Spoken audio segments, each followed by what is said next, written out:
एक ऐड है, उसका नाम मुझे याद नहीं है, बट उसका एक पंचलाइन जरूर याद है, दीवाना बना दे। जी हाँ, आज हम उसी दीवाना बना दे स्टॉक की बात कर रहे हैं, आलोक इंडस्ट्री। वैसे लोग मुझे आलोक इंडस्ट्री का विरोधी भी मानते हैं, क्योंकि जब 58-50 पैसे के हाई पे रेड अलर्ट दिया था और वीडियो बनाई थी कि आलोक में सेबी की इंक्वायरी है और नीचे जा सकता है, तो कुछ ज्ञानी बाबा ने कमेंट भी किया कि आलोक और ऊपर जाएगा, और 58 से 39 तो आ गया है। तो वो आपके सामने है, तो इसका मतलब एक काम बोलता है, एक्सपीरियंस बोलता है, जो आपके सामने है। और बहुत लोगों की हेल्प हुई, उन्होंने भी ट्विटर पे हमें अपडेट किया, जो आप लोग ने जो भी ट्विटर पे फॉलो करते हैं वो देखा ही होगा। तो हमारी कोशिश है आपको सही गाइड करने की, सही दिशा दिखाने की। बाकी आपकी मर्जी, आप क्या सोचते हैं। दीवानगी अच्छी है, पागलपन अच्छी नहीं। मैं मुकुल अग्रवाल आपका आप ही के यूट्यूब चैनल में स्वागत करता हूँ, और इसी दीवानगी पागलपन के साथ बस आप फॉलो करते रहें, अच्छी इन्फॉर्मेशन मिलती रहेगी। और जो भी नए लोग हों, चैनल को बिल्कुल सब्सक्राइब करें, बेल आइकॉन हिट करें, एक से एक सही इंफॉर्मेशन, कोई भी मिस गाइड नहीं मिलेगा, ये हमारा प्रॉमिस है। तो आज आलोक की स्टोरी तो बताऊंगा नहीं, क्योंकि वो आप सब जानते हैं।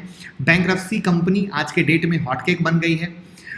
ना जानकारी हो तो लिंक डिस्क्रिप्शन बॉक्स में जरूर देखें, और यहां पे इस वीडियो को रोक के पहले वो वीडियो जरूर देखिएगा, क्योंकि इन्वेस्टमेंट से पहले कंपनी का आगे और पीछे दोनों देखना जरूरी है। जैसे सुजलॉन एनर्जी की वीडियो बनाई, 51,000 लोगों ने देखा और कहा सर जो आपने आगे पीछे बताया वो कमाल धमाल बेमिसाल था।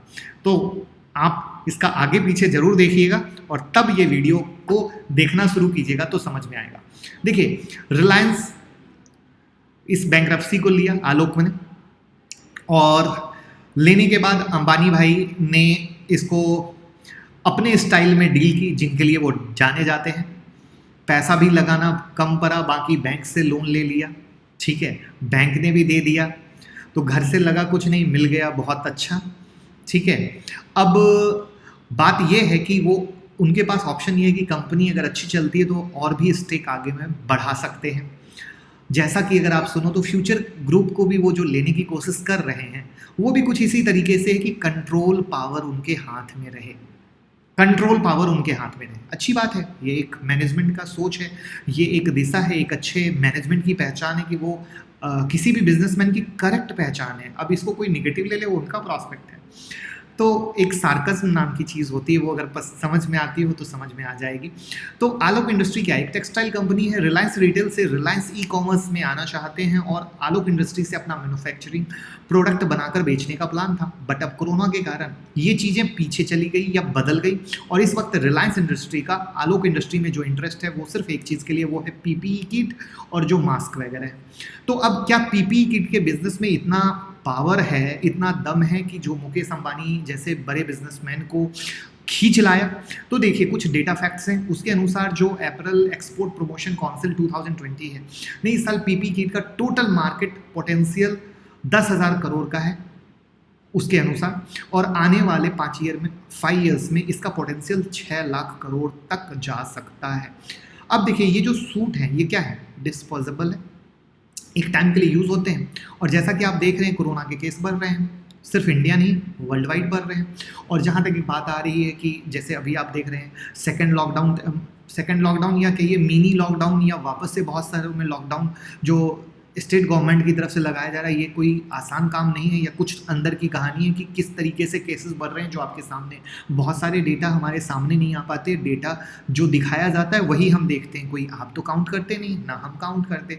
तो कुछ किसी न किसी तरह वेव वापस से इस वेव का खतरा है, तभी तो इसको लगाया जा रहा है। तो उस कंडीशन में शायद इस पीपी किट की डिमांड और बढ़ जाए। तो अब आखिर क्या है प्रोडक्शन का सारा मामला, किस तरीके से है इंडिया में, किस तरीके से है बाहर में, वो जानते हैं। तो कोरोना आने से पहले वर्ल्ड में 50% से ज़्यादा पीपी किट का जो प्रोडक्शन है वो चाइना से होता था, और इंडिया में हम सिर्फ 2 से 3 लाख की पीपी किट ही बनाते थे। और हर साल में कोरोना के आने के बाद इसकी डिमांड में ज़बरदस्त इजाफा हुआ, और हर कंट्री में भी इसकी डिमांड बढ़ गई। और पिछले 3 महीनों में इंडिया में पीपी किट की जो प्रोडक्शन है ज़बरदस्त तरीके से बढ़ा है। मई के महीने में हम 4 से 5 लाख सूट हर दिन बना रहे थे। इसके बाद इसके टारगेट को बढ़ा दिया गया, और जुलाई में ये नंबर 20 लाख सूट तक पर डे पहुंचा दिया गया है। और जो एक्सपोर्ट का टारगेट है वो रखा गया है 50 लाख सूट पर मंथ।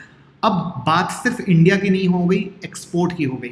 लेकिन यहाँ एक चीज़ और क्लियर है कि ऐसा नहीं कि इस फील्ड में सिर्फ आलोक इंडस्ट्री ही अकेला काम कर रहा है, और भी कंपनियां हैं जो इस फील्ड में हैं, जिसमें से गोकुलदास एक्सपर्ट का इस फील्ड में जो कंट्रीब्यूशन है वो अराउंड 50% है। आप समझ के चलो, यानी गोकुलदास 50% है, अदर कंपनियां भी हैं तो आलोक भी है। तो ये एक बेंगलुरु बेस्ड कंपनी है, कौन? गोकुलदास। इसके अलावा छोटी बड़ी अराउंड 600 कंपनियां हैं जिनको पीपीई किट बनाने के लिए अप्रूवल मिल चुका है। और इसके मेजर कंपनी की बात करें तो गोकुलदास एक्सपोर्ट, जेसीटी, फगवारा, आलोक इंडस्ट्री, आदित्य बिरला जैसे नाम हैं। अब रिलायंस के ओवरटेक के बाद आलोक इंडस्ट्री की पीपी किट जो प्रोडक्शन की कैपेसिटी है उसको ज़्यादा बढ़ा दिया गया है, और इस वक्त आलोक इंडस्ट्री की जो कैपेसिटी है वो 1 लाख पर डे की है। जो इसका मतलब क्या हुआ, 30 लाख कीट वो प्रोड्यूस कर सकते हैं, और इसके लिए उन्होंने 10,000 टेलर को भी हायर कर लिया है जो इस कीट को बना रहे हैं। अब इसका जो कपड़ा है, जो रॉ मटेरियल है, वो रिलायंस की कंपनी से आ रहा है। ऐसे में उन्हें इस मटेरियल को कहीं और से खरीदना नहीं पड़ रहा है, जिससे उनका काफ़ी खर्चा बढ़ रहा है, और खर्चा बढ़ रहा है तो जब मैन्युफैक्चरिंग कॉस्ट बढ़ जाती है तो प्रॉफिट सबसे ज़्यादा बढ़ता है। तो रिलायंस का ये कहना है कि जो चाइना के कंपेरिजन में वो 3 गुना कम प्राइस में पीपीई किट दे रहे हैं, ये उनका कहना है, रिलायंस का कहना है। तो जब हम चाइना से कीट को इंपोर्ट करते थे तो इस कीट की कॉस्ट अराउंड 2,000 रुपये हुआ करती थी, जबकि रिलायंस इंडस्ट्री के पीपीई कॉस्ट की कीमत 650 रुपीज़ की। अब जबकि इसका एक ट्विस्ट ये है कि जो मैन्युफैक्चरिंग कॉस्ट है वो अराउंड 300 to 350 रुपीज़ है। दैट मीन्स मार्जिन बहुत तगड़ा है 50% का, अगर इस डेटा के हिसाब से बात किया जाए तो। और जब मार्जिन अगर अच्छा है, डिमांड इतनी अच्छी है, तो कंपनी को ग्रोथ होने से कोई नहीं रोक सकता, और बिजनेस का पोटेंशियल बहुत तगड़ा है एज पर द मार्केट। अब इसमें इन सब सारी चीज़ों को आने से स्पेकुलेशन का भी एलिमेंट आ जाता है। और अगर आलोक इंडस्ट्री में हम बात कर रहे हैं, पीपी किट की बात कर रहे हैं, तो हम मान रहे हैं कि अभी जो ये कोरोना चल रहा है, ये जो बीमारी चल रही है, आने वाले वक्त में कहीं ना कहीं दूर होगी। पहले पॉजिटिव लेके चलते हैं, तो अगर आने वाले वक्त में दूर होगी तो जो अभी इतना बड़ा डिमांड है वो कहीं ना कहीं गिरेगा, राइट। तो वापस से जो इनका ई कॉमर्स का जो फैक्टर है, ये पीपी किट से वापस से खुद को ई कॉमर्स का जो मेन रीज़न था उस पर लाएंगे, करेक्ट। लेकिन अगर ये थोड़ा सा ज़्यादा खींचता है तो ये इनका पीपी किट का बिजनेस ज़्यादा लंबा खींचेगा, करेक्ट। तो अब ये जो ज़्यादा खींचेगा तो इनके पास ऑप्शन की कमी नहीं है, बिजनेस की कमी नहीं है, पीपी किट पे निर्भर नहीं है।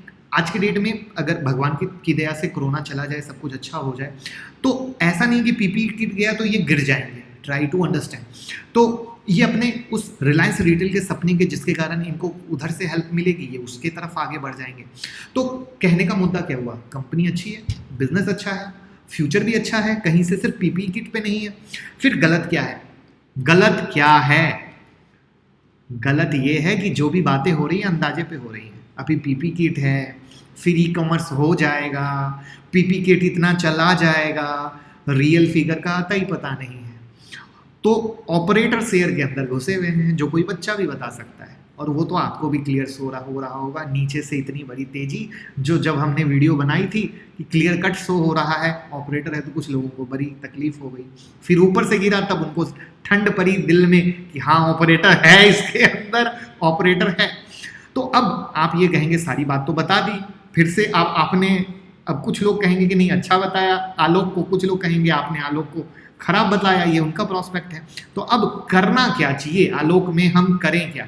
देखिए मेरे हिसाब से आलोक इंडस्ट्री का जो बागडोर है वो बहुत तगड़े हाथों में है, इसमें कोई शक वाली कहानी नहीं है। जो आलोक इंडस्ट्री का बागडोर है वो बहुत तगड़े हाथों में है, और फ्यूचर भी रिलायंस रिटेल के साथ मिलके अगर 2 सेकंड के लिए पीपी को हटा दें तो फ्यूचर भी वहाँ पे भी तगड़ा है, यानी प्रेजेंट भी तगड़ा है, फ्यूचर भी तगड़ा है। तो फिर गड़बड़ है कि ये जो ऑपरेटर घुसे हुए के हिसाब से, एक तो मुझे लगता है कि इसके रिजल्ट आ जाने दो, वो सबसे ज़्यादा बेहतर बताएंगे इसके बारे में रिजल्ट। तो रिजल्ट का इंतज़ार करना चाहिए। बाकी अगर आपको हरा भरी हो और आपको ये लगता हो कि कुछ पैसे ऐसे हैं जो डूब जाए, मुझे तकलीफ भी ना हो और मुझे कोई फ़र्क भी नहीं पड़ता है, तो ऑफकोर्स इंतज़ार कीजिए 20 रुपये के करीब का। अगर 20 रुपये में 15 रुपये में आपको मिल जाए तो उतना ले लीजिए जितना डूब जाए, तो तकलीफ भी ना हो। यही एक बेस्ट ऑप्शन है और बेस्ट तरीका है। क्योंकि क्या होता है, अब जैसे आलोक लिया बहुत लोगों ने, अब ऊपर से गिरने लगा तो परेशान हो गए। लेते समय राजा बाबू, गिरते समय परेशानी। तो कभी भी ऐसे स्टॉक जब लेते हैं तो ये सोच के लेना चाहिए कि गिर रहा है तो परेशान क्यों होना है। जब ऑपरेटर घुसे पड़े हैं, मार्केट की टेंडेंसी ऐसी है, तो फिर परेशान क्यों होना है। तो ये ऐसे शेयर जो होते हैं जब लेते हैं तो परेशान होकर नहीं लेना, उस पैसे को ये सोचना कि तिली माचिस लगा के लिया है बस। तो उम्मीद करूंगा इन्फॉर्मेशन पसंद आई हो, वीडियो पसंद आई हो, लाइक कमेंट शेयर कीजिएगा, प्यार दीजिएगा, दूसरों के साथ शेयर कीजिएगा और टेलीग्राम ट्विटर से जुड़े रहिएगा। Thank you so much.